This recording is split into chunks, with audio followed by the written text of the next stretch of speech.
Dopo l'ennesimo ricalcolo della composizione del Consiglio regionale, il segretario veneziano della Lega Nord Alberto Semenzato torna nel computo degli eletti. Sfuma così la possibilità per Luigi Brugnaro di averlo nella propria giunta. Fino a 24 ore fa insistenti voci lo davano già per vice sindaco. Tutte sciocchezze, ribatte il milanese, non ha mai voluto quella poltrona. Per quanto riguarda le voci di vice sindaco, sono sempre state voci, io non l'ho mai chiesto. L'unica cosa che penso tutti sappiano è la mia voglia la possibilità che potrei avere per diventare il futuro sindaco di Milano. Questo assolutamente sì.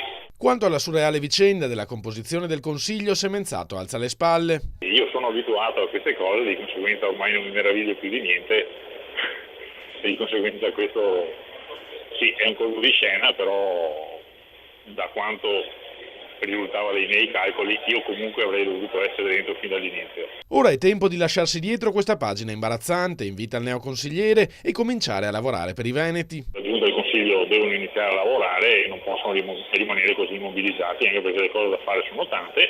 Noi in questo momento abbiamo i numeri per poterle fare, di conseguenza ci venga data la possibilità di farle.